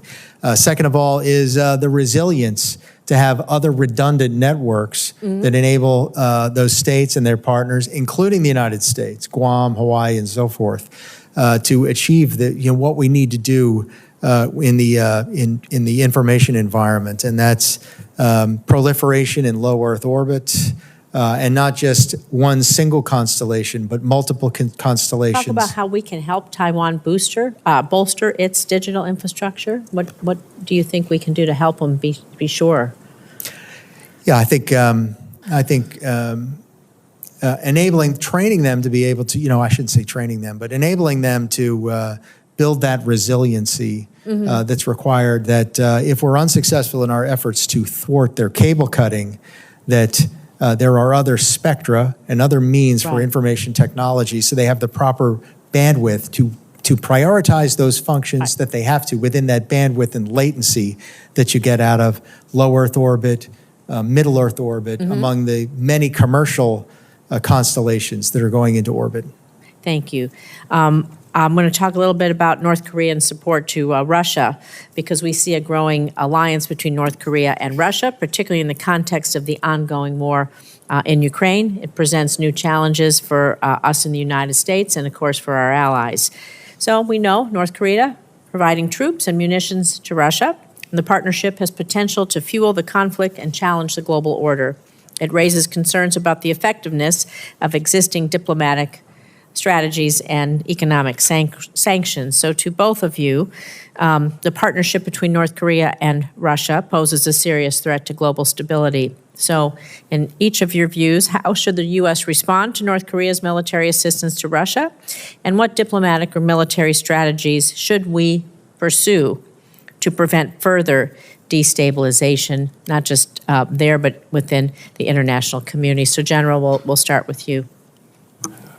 All right, Senator, one of the things that we have to do is what we're doing presently. We've got forces there on the peninsula that can impose cost on them. We also maintain lines to continue communication so that we might not have miscalculation in the region writ large, whether that be on the MDL or across the northern limit line in the West Sea. I think that we have to continue to try to communicate out, but make sure that we're always prepared in the event of a miscalculation. Thank you.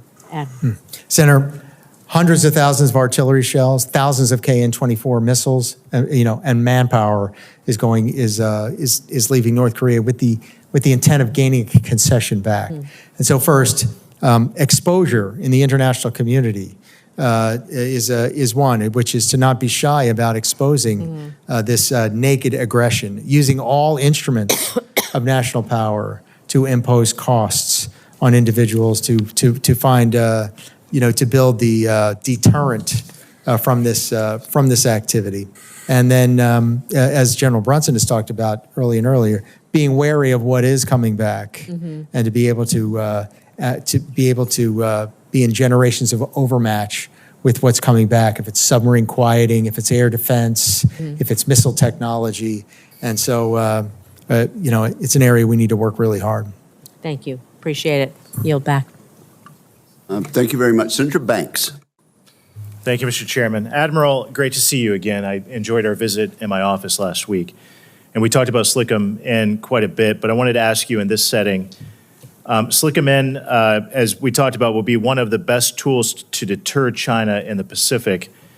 But can you talk a little bit about the capability gaps that it fills, why it's so important in Indo-PACOM? Good morning, Senator. First, I'm a strong advocate of SLCM-N at the soonest possibility, just because of the doubt that it imposes, the potential to execute tactically. Presently, there is a gap between low tonnage and high tonnage, on which the United States, that gap is a critical vulnerability from 400 kilotons and below. And it gives us a choice of either suicide or surrender when we have to default straight to strategic weapons. So it gives us the ability to close that asymmetry. It also imposes doubt throughout the force and would change the calculus of aggression inherently just because of the nature of those weapons. We use nuclear weapons every single day because they deter. And and we use them by not using them, by having them be a potential deterrent. And I'm quoting Dr. Brad Roberts on that, who's quite expert. Can you talk for a minute, how does that affect the Chinese mindset, their decision making? How does it deter them? It raises the costs and the implications of attacking any unit because it raises the stakes. And so inherently, it provides more stability on each side because there's not an asymmetry to exploit. As you know, last year's NDAA directed the Navy and the NNSA to deploy SLCM-N no later than 2034. That's 9 years from now. Part of that delay came from the Biden administration saying that SLCM-N wasn't needed. Do you agree that there needs to be stability and a commitment from Congress, the DoD, and the Navy to SLCM-N to speed up that process and get it here before the 2034 deadline? I agree. 2034 is too late. Sooner, please. Good. I agree with that as well. Admiral, the Army says that it will field a long-range hypersonic weapon with the U.S. Army Pacific Forces this fall. That would be the first U.S. hypersonic weapon that we put into the field. How will this new hypersonic capability help you deter China as well? Senator, the nature of a hypersonic weapon is to close in time any actor's kill chain. And if your adversary can strike you 5 times faster than you can strike your enemy, then it incentivizes for strikes with this capability. And so, the coin of the realm in the 21st century is speed. Who does things faster wins. And so the ability to close distance and execute before counterfire can come, the ability to execute and then move in order to thwart counterfire, and your ability to act on ephemeral intelligence for a target to be able to reduce that cycle time from find, fix, target, track to engage. Hypersonics is critical to that, and it's an asymmetry that exists right now, and we must close it soonest with both the Army's land-based with all elements of hypersonics, including the Navy's conventional prompt strike, which is also not moving fast enough for my liking. But talk about that for a minute. How much more will it help you when the Navy deploys its hypersonic weapon too? I mean, I think it's step-level change in our ability to gain early leverage in any engagement and really any conflict. Very good. Thank you. I yield back. Thank you. I think Senator Kelly is next. Thank you, Mr. Chairman. Admiral, you were just discussing SLCM, and I do understand the need and desire for a tactical option in theater. Certainly provides a certain level of deterrence. I get that. One concern I have with upgrading Virginia-class submarines with this capability is how it impacts the conventional kinetic effect of that submarine. Admiral, would you agree one of our areas of overmatch with the Chinese is in our submarine attack force? Strongly agree, Senator. Do you have any concerns about the magazine depth for conventional torpedoes if we were to add a tactical nuclear capability to Virginia-class submarines? Inherently, it would occupy some of the vertical launch system tubes that would be in a Virginia-class submarine, so there would be a cost. Would be a cost involved. And do you agree that the likelihood of using a tactical nuclear weapon is significantly less than the likelihood of using a conventional torpedo? Most certainly, there'd be a very high threshold to employ it. And are you concerned with having to take Virginia-class submarines temporarily out of the fleet and out of the AOR in order to refit this capability? Mm-hmm. My assessment is that there are ways where we can do it quickly. However, I'd rather not lose the availability of the platform. And how about the amount of security that would have to be put on the ship and how that affects the overall operation of the conventional attack role for the Virginia-class subs? My assessment is we've done it before. You and I lived in that Navy, and and I'm in favor of executing it and moving fast on the security requirement. All right. Well, thank you. I do understand the need and the deterrence factor. I am concerned that we might go down a path and we find out, especially in a conflict, that, boy, I wish we had the full, that each of these Virginia-class subs were a full-up conventional round.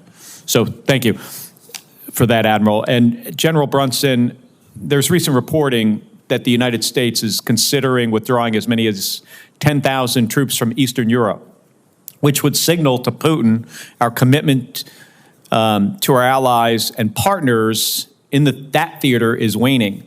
Additionally, EUCOM handed control of a key logistics hub in southeast Poland over to other NATO forces, again highlighting this idea of wavering U.S. commitment to our allies. And to underpin all of this, there are rumors within the DoD that the department will direct a reduction of U.S. presence in South Korea or retask these forces to focus on the threat from China. So, General Brunson, I acknowledge you cannot comment on the policy. I understand that. But from a strategic lens, what impact would a force reduction or a retasking of forces have on your ability to deter North Korean aggression? Senator Kelly, The 28,500 troops that we have in the Republic of Korea are responsible wholly for preserving peace on the peninsula, in the region, in Northeast Asia. They are a critical component to ballistic missile defense in the region. They are a critical portion of helping the Indo-PACOM Command see, sense, and understand in the North and to deter a great many adversaries. The MDT that we share with the Republic of Korea does not mention an adversary. That's always been the way it is. Should an adversary arise, the troops that are there are prepared well, along with our Korean allies, to meet any mission. And do you feel your force is the right size? For the missions as given, yes, Senator. And what do you assess the impact would be to our relationship with South Korea and partners in the region if we downsize the force on the peninsula? What I think we ought to do, Senator, is remember that there's diplomacy and defense on the peninsula currently. We share the unique focus of being able to look at our partners eye to eye. Recently received instructions to move assets. We were able to talk through those things. So we've got to make sure that we use strategic clarity to explain what is being asked of our forces. All right, thank you, General. Thank you, Mr. Chairman. That would be me for right now, so I will recognize myself.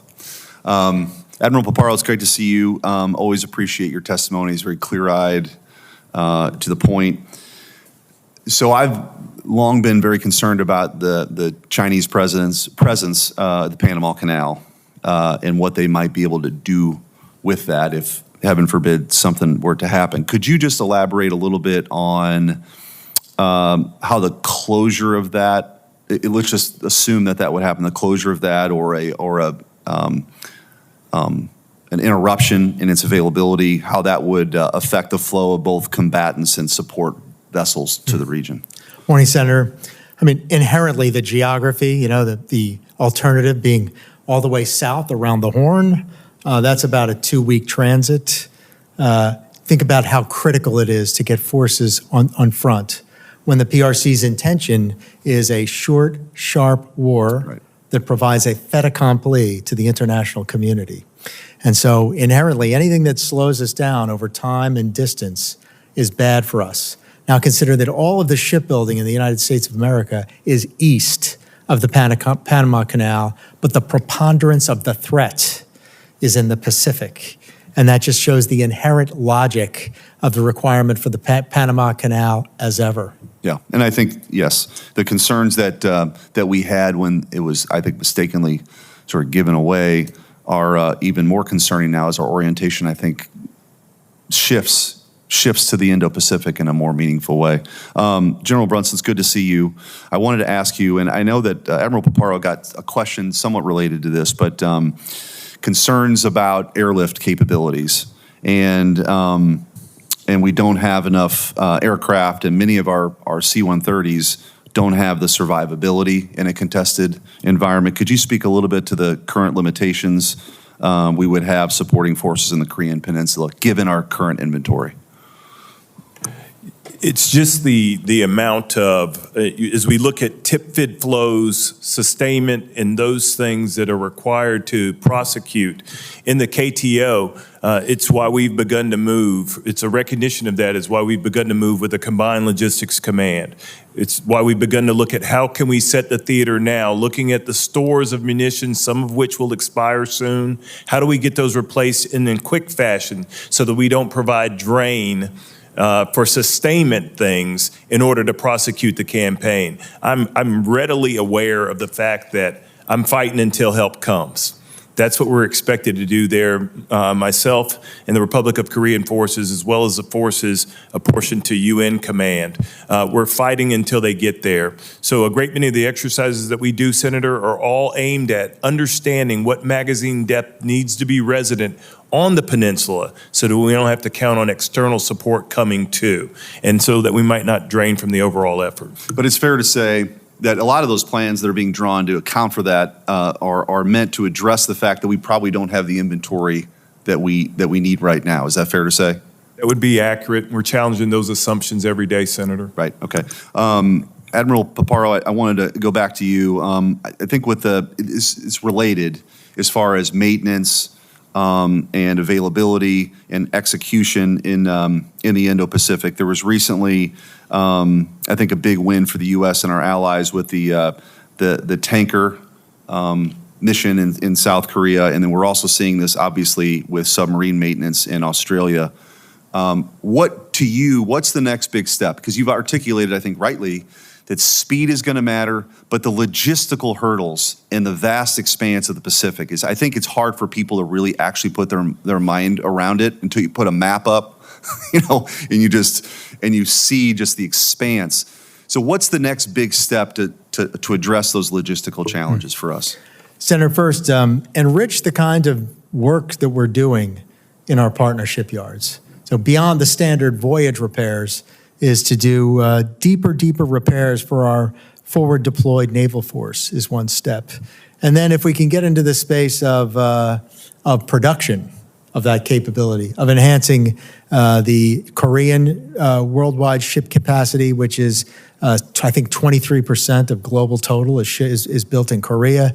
Japan is 15% of global shipbuilding. The United States of America is 1% of shipbuilding. This confers immediately to speed. So more maintenance being executed at these partner yards where it makes sense.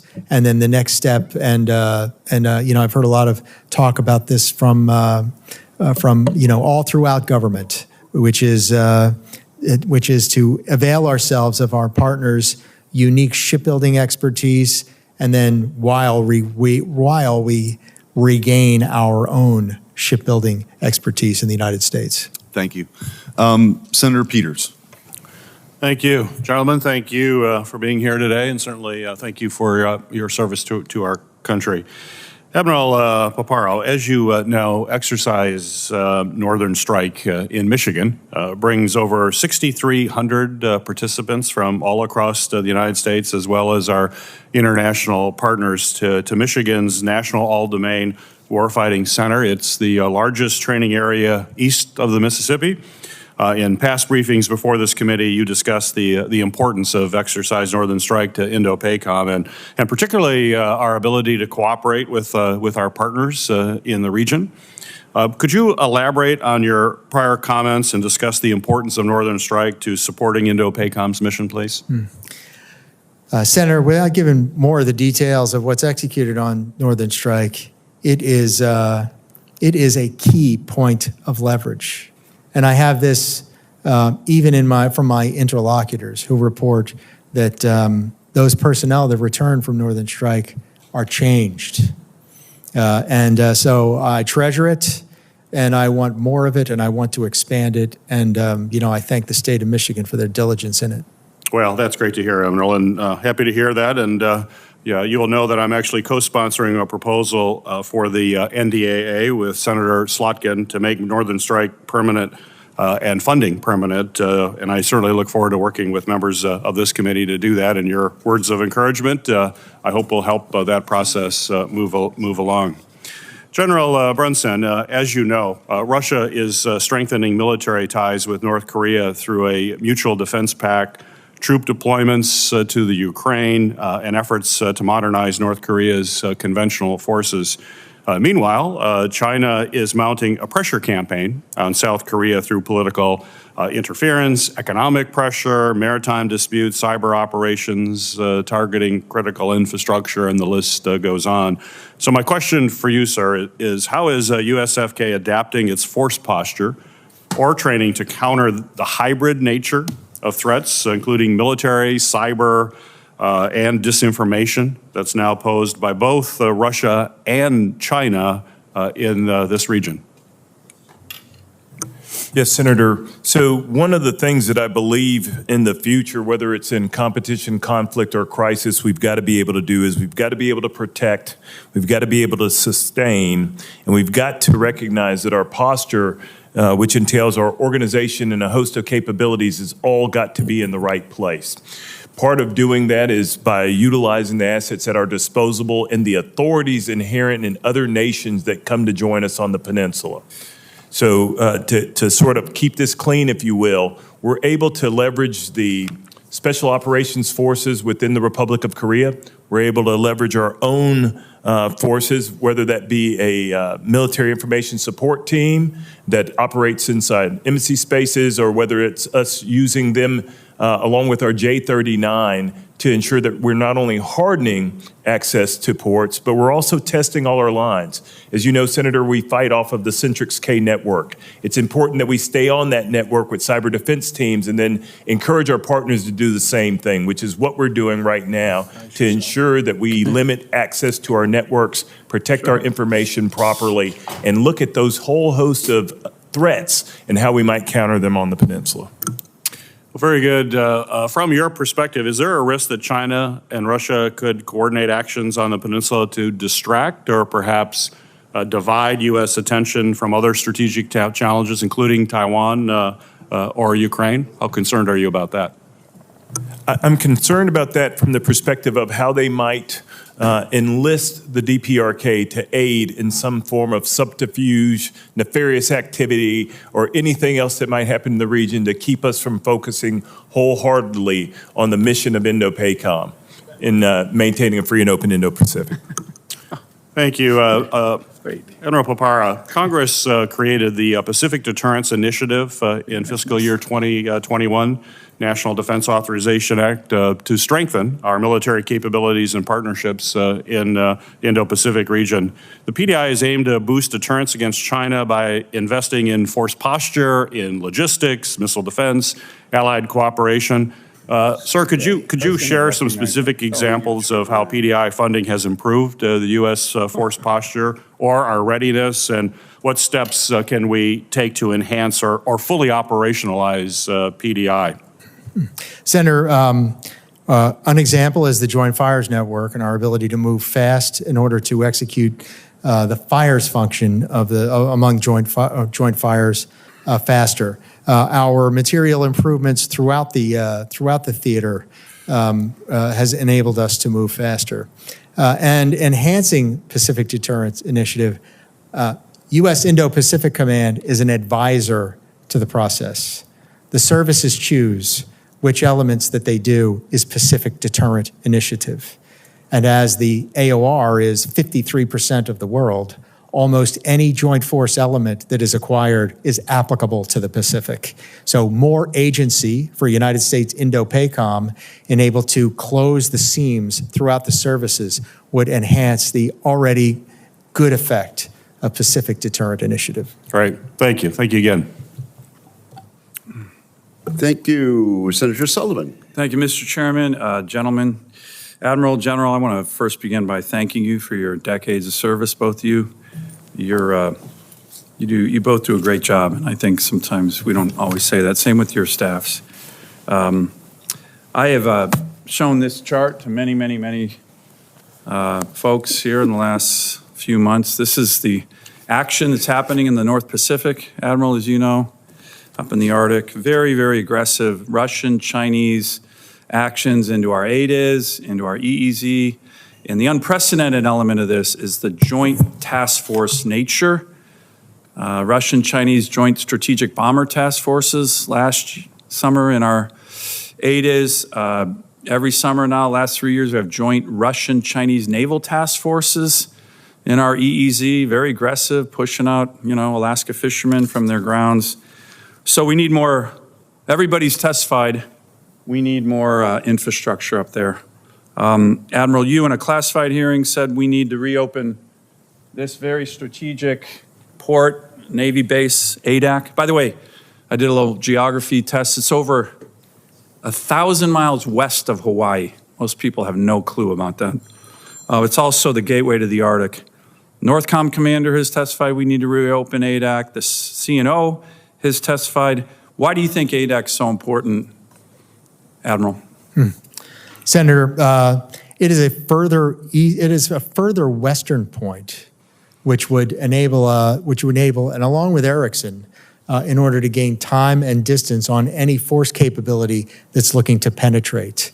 Russia's Pacific Fleet in Russia frequently takes that Great Circle route through Alaska. Yep. And it would enable up to 10x the maritime patrol reconnaissance aircraft coverage of that key and increasingly effective or increasingly contested space. So you testified in a classified hearing, you think that we should reopen that. Just now that we're in an unclassed hearing, you want to say that in an unclassed setting too?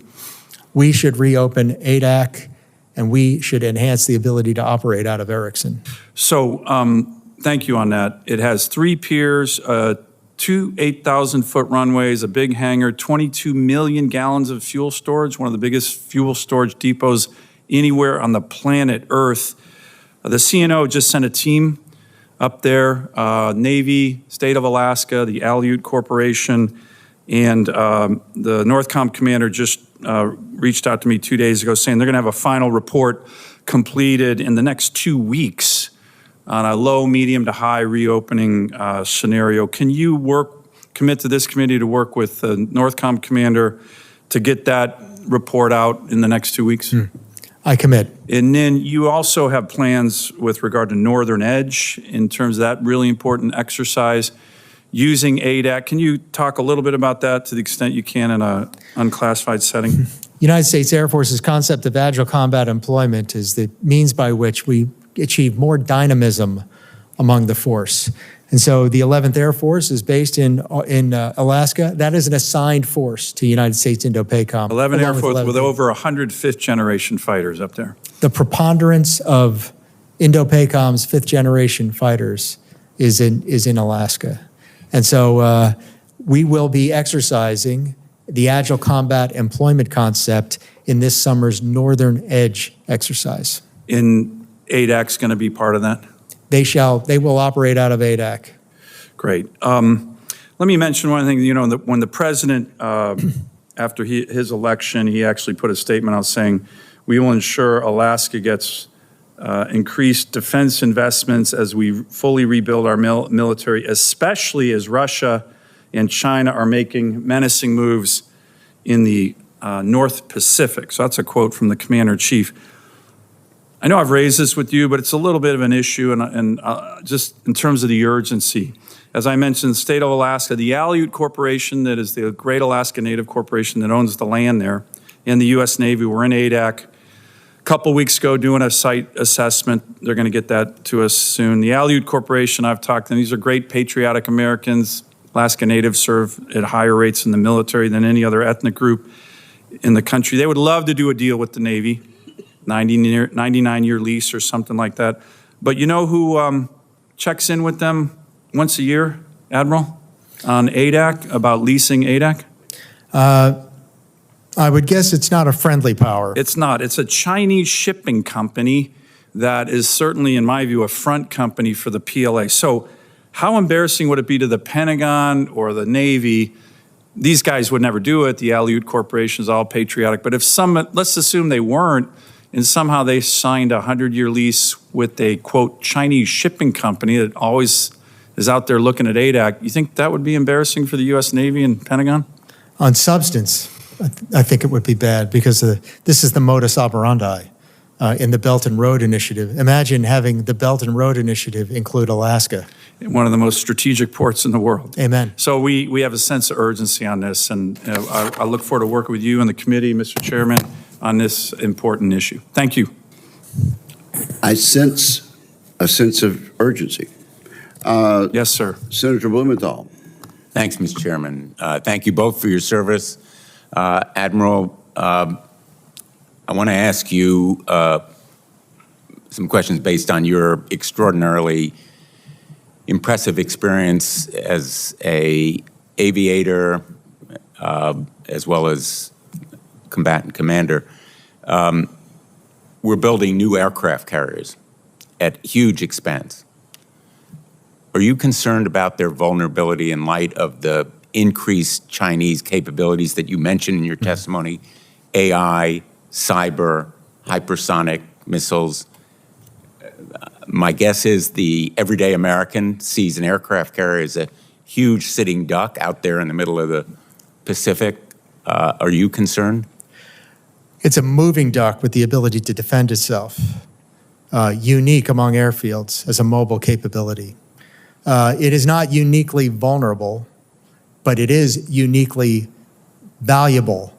And the PRC, seeing that value, have made it a focus, because they have every other fixed land-based targeting complete. Its value lay in the enormous variety and the enormous mass of fires. And so it is not more uniquely vulnerable to the PRC. It is more uniquely threatening to the PRC, which is why they're working so hard to strike it. And I hear people say, well, in war games, we lose these aircraft carriers. The war games must have a terrible Paparo simulator, because I'm going to put them into harm's way judiciously and when they can strike. And it will be my job to return those aircraft carriers to their home bases after they have done their duty. So I am no more concerned about aircraft carriers than I am about destroyers, submarines, squadrons, wings, battalions, regiments.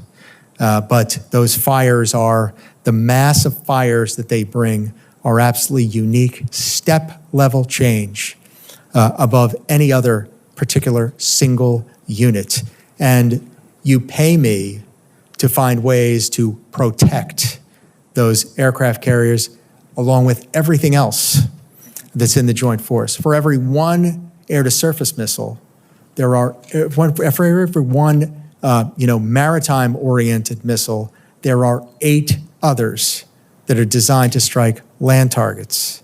And so, I note that, this topic comes up frequently, but you have my opinion on it, is that instead of waxing into a culture of, well, we should give up on this capability, no, we should do something about it. And we are doing something about it, and that is well included in my integrated priorities list that I presented to the committee.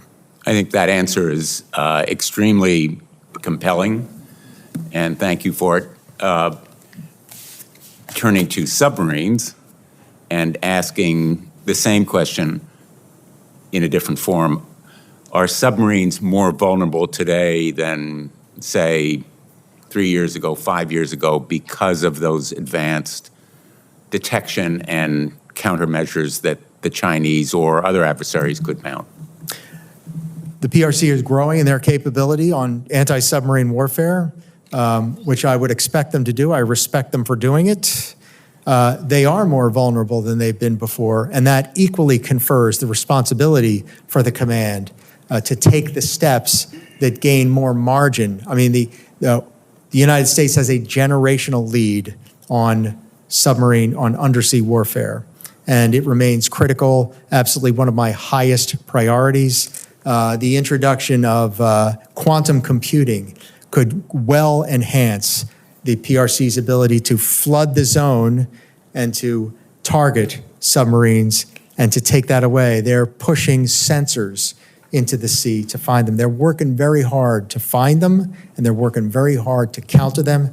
I have an equal duty to protect those and to preserve the unusual, the outsized combat capability of those submarines. And I take a similar view of refusing to quit on a unique capability. And on that front, if I leave the space between the surface and the Kármán line, our adversaries are going to flood that space with capability and become even more effective against our submarine force.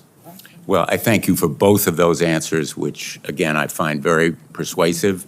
We can't quit on those weapons platforms. We just need to make them more capable and stronger. And I look forward to working with you on that mission. Thank you very much, Admiral. Thank you both for your service to our nation. Thank you all. Senator Slotkin will be in just a moment. Let me ask you, in a follow-up to Senator Blumenthal's line of questioning on submarines, we still need a lot more submarines, do we not? Strongly agree. We have to increase our production rates. We have to invest in the submarine industrial base. We have to increase the rates of the number of submarines, and we have got to increase the availability of our submarines. And you had a valuable exchange with Senator Banks about nuclear weapons. And I understood you to say they are useful to us every day because of their deterrent effect. Is that correct? Yes, sir.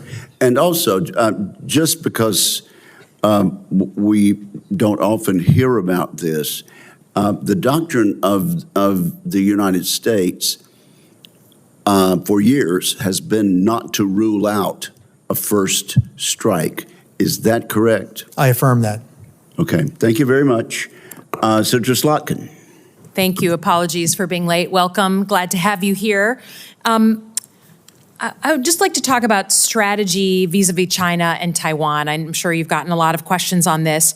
I'm trying, as the co-chair of the Bipartisan Taiwan Caucus, to understand what our approach is, given that we talk about the Chinese threat, right, to Taiwan. We talk about that we're in a period of vulnerability, right? We want to make sure to be particularly watchful about what's going on in Chinese military intentions.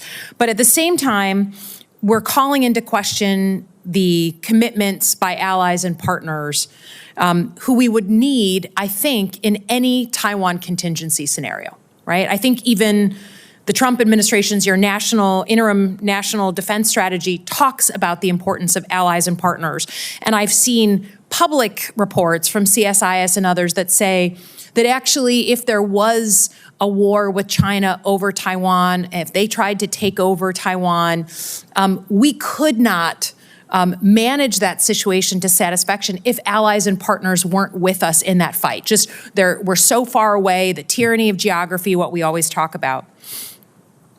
And I'm just concerned that our approach to allies and partners is threatening the very thing that I think we believe in a bipartisan basis on this committee, that we need to have a muscular deterrent approach.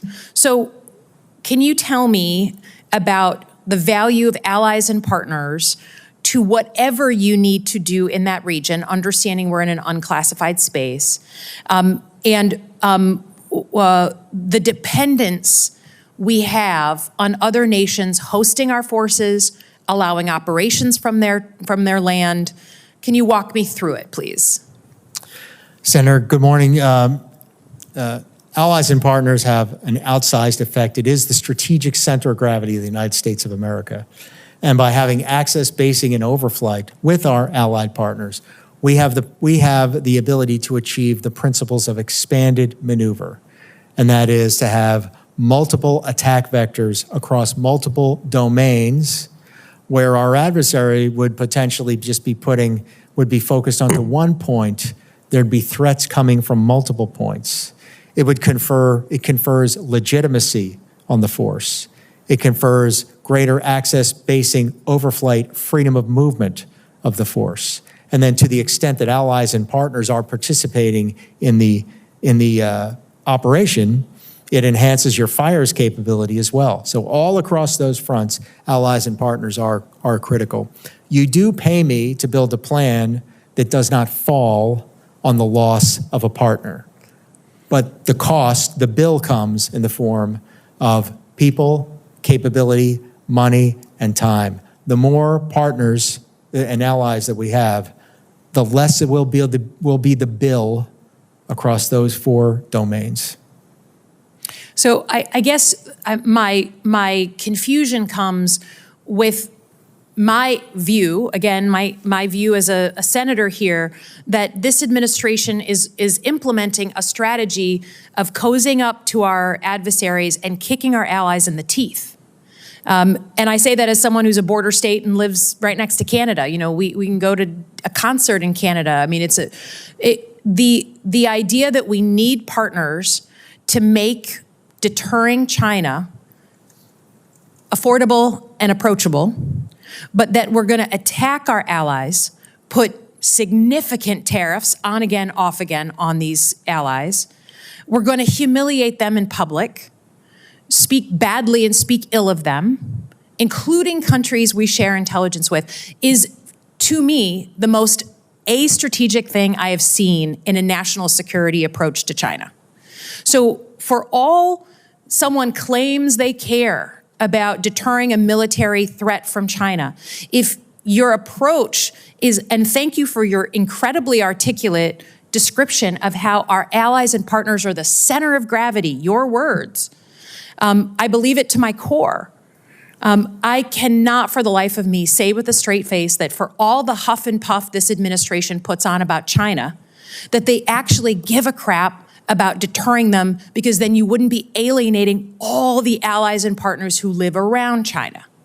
And I'm watching the Chinese put in a base in Cambodia, right?